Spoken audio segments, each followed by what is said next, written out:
अस्सलामुअलैकुम। मुझे फसी ख़ान कहते हैं और आप देख रहे हैं यूट्यूब चैनल फसी दुबई। आप सब लोगों को अपने चैनल पे एक नई वीडियो के साथ वेलकम करता हूं। मैंने कुछ पर्चियां बनाई हैं, पर्चियां, और आप लोगों के साथ आज डिस्कस करना है टर्की डंकी से रिलेटेड, टर्की इलीगल जाने से रिलेटेड। तो आज की वीडियो में हम डिटेल में डिस्कस करेंगे। वीडियो आपने स्टेप बाय स्टेप एंड तक देखनी है, कोई भी स्टेप स्किप नहीं करना। और ये बहुत इम्पॉर्टेंट है क्योंकि काफ़ी टाइम से हो रहा है। और रिसेंटली अभी लड़का जो हमारा क्लाइंट या जो हमारा फॉलोअर भी था, जिसको फिर किसी एजेंट ने ट्रैप किया कि आप इलीगल तरीके से जाओ, और वो इस टाइम ईरान में फंसा हुआ है। और कुछ तो चीज़ें हमें बहुत पहले की पता थी, और मैं इस वजह से बोलता रहता हूँ कि आप इलीगल तरीके से ना जाएं। और कुछ अभी रिसेंटली उसने भी बताई हैं। तो वीडियो स्टार्ट करते हैं। जब आपके माइंड में आता है कि आप पाकिस्तान से बाहर जाओ, तो आप सबसे पहले ये देखते हैं कि आपने कहाँ जाना है, ठीक है। ये लोग कहाँ पे ज़्यादातर जा रहे हैं और किस तरीके से जा रहे हैं, ये सबसे ज़्यादा मैटर करता है। मतलब अगर मैं अपनी सिटी में हूँ, मैं इस टाइम कराची में बैठा हूँ, या फैसलाबाद में, या इस्लामाबाद में, या लाहौर में, तो मैं देखूँगा मेरे आसपास के लोग या मेरी सिटी में लोग किस तरीके से ज़्यादातर बाहर जा रहे हैं और कहाँ जा रहे हैं। तो पाकिस्तानी ज़्यादातर जाते हैं आजकल, जो कि इजीली हो जाता है, और आगे यूरोप की तरफ भी हो जाता है, टर्की, ठीक है। हर दूसरे सिटी में जब आप पत्थर उठाओगे, नीचे से एक लड़का निकलेगा जो कि कहेगा मैं टर्की जाना चाहता हूँ, टर्की का उम्मीदवार हूँ, टर्की कंट्री की बात कर रहा हूँ। अच्छा, अब ये डिसाइड हो गया कि आपने किस कंट्री जाना है और कहाँ जाना है, ठीक है। तो फिर आप देखते हैं अच्छा लोग किस तरीके से जा रहे हैं। तो पाकिस्तान में मोर देन 80% जो पॉपुलेशन जा रही होती है, लड़के जो टर्की, वो डंकी यानी कि इलीगल तरीके से जाते हैं।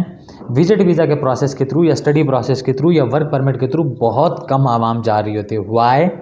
बिकॉज़ हमें लाइफ में शॉर्टकट्स का बड़ा चस्का लगा होता है, और हमारी मेंटालिटी शॉर्टकट्स की है, ठीक है। 2 दिन में ये कर लो तो फिर इतना सारा हो जाएगा, बस ये दिस इज़ मतलब हमारी मेंटालिटी में है।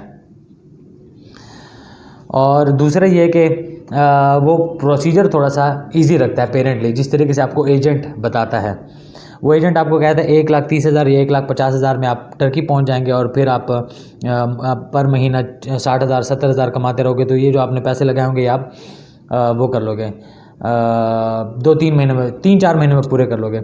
और मेरे पास हर तीसरे चौथे महीने 100-200 लोगों का ग्रुप होता है। तो आप भी इस चीज़ में ट्रैप हो जाते हो कि यार अगर बाकी सारे लोग भी जा रहे हैं तो मैं भी चला जाता हूँ। वो भी तो इंसान है, वो भी किसी के बच्चे हैं, और वो 200-300 का भी होता नहीं है, ठीक है। इतने ज़्यादा लोग हों तो अच्छा खासा क्रिमिनल केसेस और मतलब बड़े केसेस बन जाएँ उसके कंट्री के बेसिस पे। तो वो आपको ये अट्रैक्ट करता है, एक शॉर्टकट होता है, और प्लस पैसे कम होते हैं, और आपको ये लग रहा होता है कि काफ़ी सारे लोग कर रहे होते हैं। विजिट वीज़ा की तरफ आप क्यों नहीं आते, या विजिट वीज़ा से आपकी जान क्यों जाती है? मैंने ये चीज़ें लिखी हैं सो दैट मैं आपको स्टेप वाइज और प्लान करके बताऊं कि प्लान नहीं, मतलब एक्चुअल बच्चे को क्या फेस करना पड़ रहा होता है।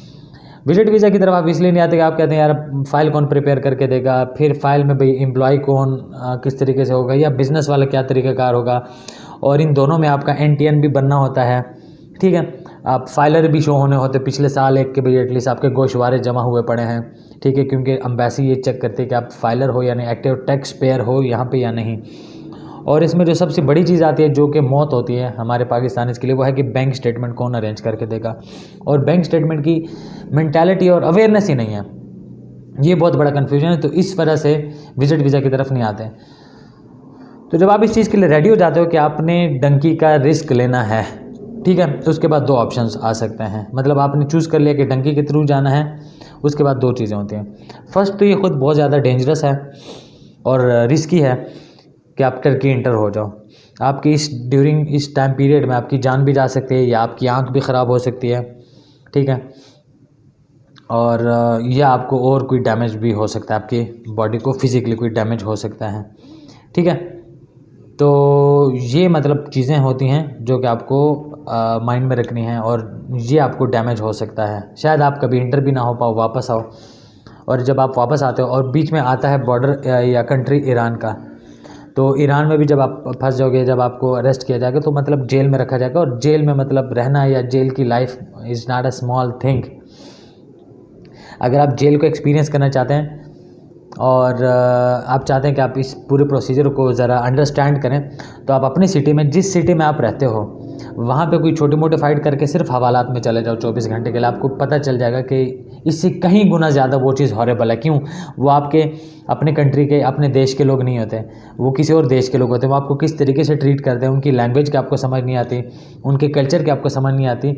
आप जब अपनी सिटी के हवालात में बंद हो गए, ठीक है, तो आपको समझ आ जाएगा यार कि ये कितना डेंजरस काम है और ये कितना रिस्की हो सकता है। अच्छा, लेट्स से कि आप किसी तरीके से टर्की इंटर हो गए। जो मैंने चीज़ें बताई कि आपकी जान जा सकती है, पुलिस में पकड़ दकड़ हो सकती है, बॉर्डर फोर्स आपको मार सकती है, आपकी फिजिकल मतलब चीज़ें डैमेज हो सकती हैं, या आपकी लाइफ जा सकती है। लेट्स सपोज इसमें से कुछ भी नहीं हुआ और आप सेफ़ तरीके से टर्की पहुंच गए।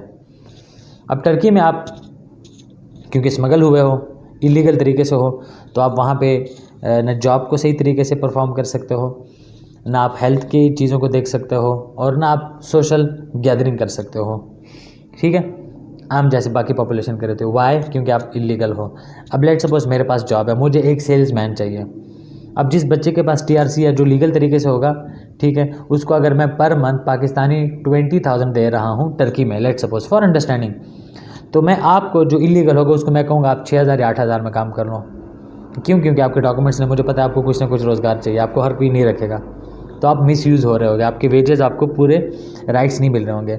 मेडिकल का कोई इशू होगा, कोई सीरियस बीमारी होगी, कुछ भी, तो आप मेडिकल ट्रीटमेंट सही तरीके से नहीं करा सकते। वाई? बिकॉज आपके पास कार्ड्स और क्लेम करने के लिए कुछ डॉक्यूमेंट्स नहीं हैं। और फिर इन केस आप वहाँ पे सेट नहीं हो पाते, या आपको इमरजेंसी में किसी भी वजह से पाकिस्तान आना पड़ रहा है, तो आप इजीली नहीं आ सकते। वाई? आपको फिर से 2 नंबर तरीके से उस कंट्री से एग्ज़िट करना पड़ेगा। अब ठीक तरीके से और सही तरीके से आप उस कंट्री से नहीं आ सकते।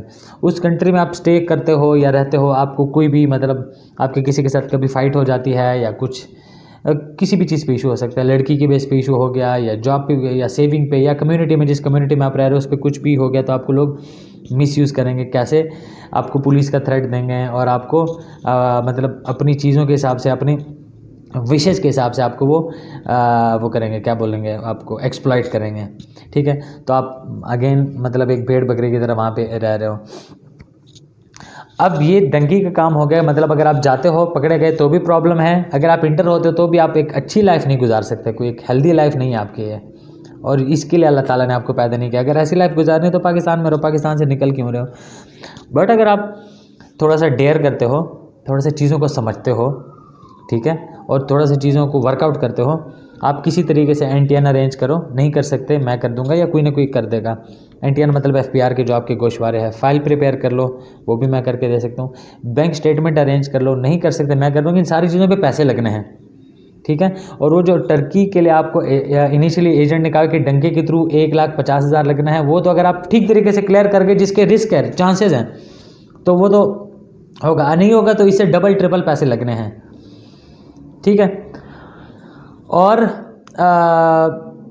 जब आप चले जाते हो इस प्रोसेस के थ्रू, ये जो मैंने बताया है, फाइल प्रिपरेशन, NTN और बैंक स्टेटमेंट, तो इसके थ्रू आपका इतना पैसा भी नहीं लगना, ठीक है। और आप इजीली वहाँ पे अपनी लाइफ भी इंजॉय सकते हो, अपने ह्यूमन राइट्स भी क्लेम कर सकते हो। बट प्रॉब्लम यह है कि पाकिस्तानी नेशनल्स को इन चीज़ों का एहसास नहीं है। आपको पास, आप कहते हो यार हमारे कंट्री ने हमारे लिए कुछ नहीं किया। आपकी कंट्री ने आपके लिए कुछ नहीं किया। आपका कंट्री कौन है? आप हो। आपकी कंट्री के कोई हाथ पैर सर दिमाग नहीं है, आप ही हो।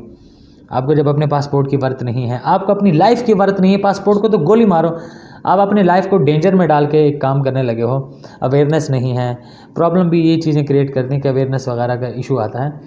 तो इस वीडियो को शूट करने का पर्पज़ और इस वीडियो को बनाने का पर्पज़ ये था कि आप लोगों के साथ शेयर किए जाए कि आप किस किस तरीके से क्या क्या चीज़ों में पढ़ सकते। और फाइल प्रिपरेशन जो है वो कोई रॉकेट साइंस नहीं। फाइल प्रिपरेशन का मकसद क्या होता है कि एम्बेसी को बताया जाए कि आप क्या जॉब करते हो और कहाँ से आपके पास पैसे आ रहे हैं, जो बैंक स्टेटमेंट में शो हुई है, या एक इस टाइप की फ़ाइल बनती है, ठीक है, कि फसील जो है वो XYZ कंपनी में जॉब करता है, उसके यहाँ से पैसे आने और इतनी ये इसके अकाउंट में इसलिए बैंक स्टेटमेंट बनी हुई है। या फसी क्या बिज़नेस करता है, क्या कारोबार, क्या दुकान, क्या मोबाइल रिपेयरिंग या जो भी काम करता है, ठीक है, उसका क्या काम करता है, उसका क्या प्रूफ है, लीगल डॉक्यूमेंट्स मतलब रजिस्टर्ड ये वो, और उसका टैक्स कितना पे करता है, और बैंक स्टेटमेंट। ये दिस इज़ फाइल प्रिपरेशन। और कुछ कोई इसके सींग नहीं होता है। इन चीज़ों को ज़रा इजी कर लो, ठीक है, आपकी लाइफ इजी हो जाएगी। तो मिलते हैं किसी और टाइम एक और वीडियो के साथ।